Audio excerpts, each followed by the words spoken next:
I saw a series of images one day. They were painted houseboats in Sausalito, and I was completely enamored, entranced, and I knew I had to make it a story. And that's what became Still Awake Like Me, written by myself and my friend Brad Pichet. She's leaving home.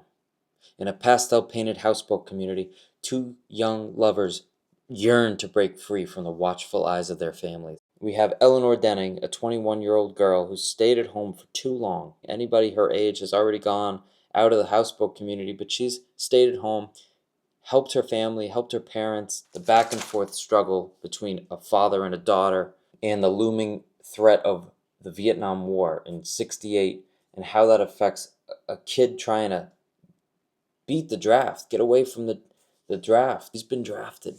Nate Katz is a young kid, 20, 21, 22 years old, and he's stayed at home for too long too. He works for his grandfather doing his upholstery business. This is an escape film. At the end of the movie, this giant tiki barge, this 100-foot barge burns to the ground. So we've got like a little bit of Titanic, Edward Scissorhands. We've got those influences there with tiki as well. This is a tiki barge.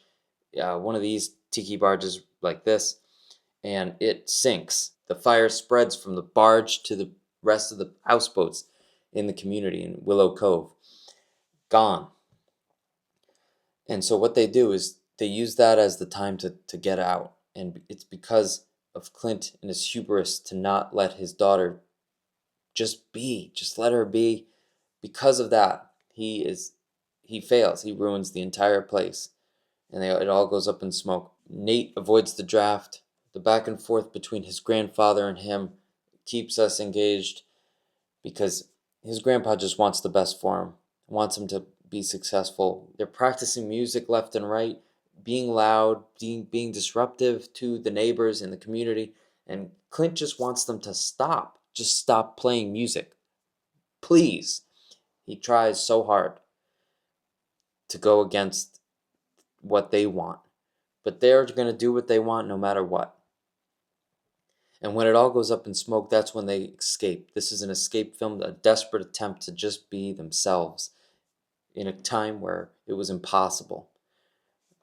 A tight-knit community, cultish behaviors under these undertones of the community, beneath the pastel colors, is what they need to escape from.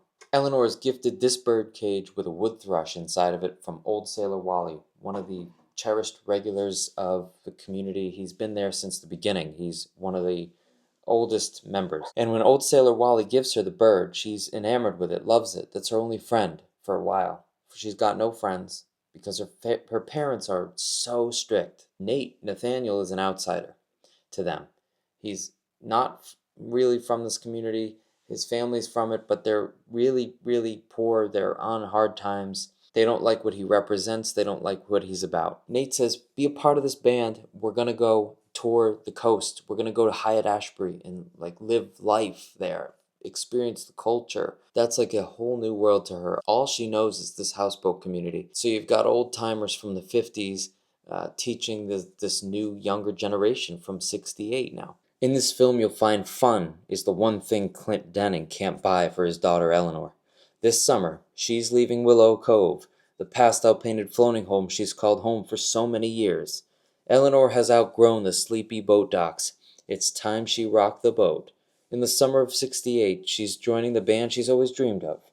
Under the watchful eye of her struggling father, doe-eyed Eleanore does what she's told until the day she meets Nathaniel Katz. Nate sweeps her into the music scene at the Country Slicker BBQ House, and together they start sharpening their chops and testing the rules of the tight-knit community they've always known. Set against the charmingly quirky, slightly stuck in the past Sausalito houseboat community, Eleanore and Nate yearn to break free and join the cultural whirlwind of Hyatt-Ashbury. But with every neighbor watching, every tradition pressing down, and the draft looming over Nate's head, leaving the docks for stardom is anything but simple. Will Nora escape her father's thumb?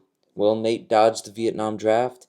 And when chaos erupts, will they find their fate together or be torn apart by the currents of duty and desire? I'm organizing a table read with at least 7 voices. They'll bring some chemistry to the table. Once I come out of my pink draft here, the second draft, and into the third draft, the blue, we'll go ahead and lock it in. Thank you all for watching, and I hope that you can support Still Awake Like Me however you can. Like a post, share it with a friend, tell people about it. I'm excited for the table read. I'm excited for everyone who's on board for this project. This is going to be something. I'm going to make it something. This is my feature-length screenplay, 120 pages. It's a drama set in a houseboat community in Sausalito, California in 1968. When you mix the angst of She's Leaving Home and the pure love of Kiss Me Baby, you get Still Awake Like Me.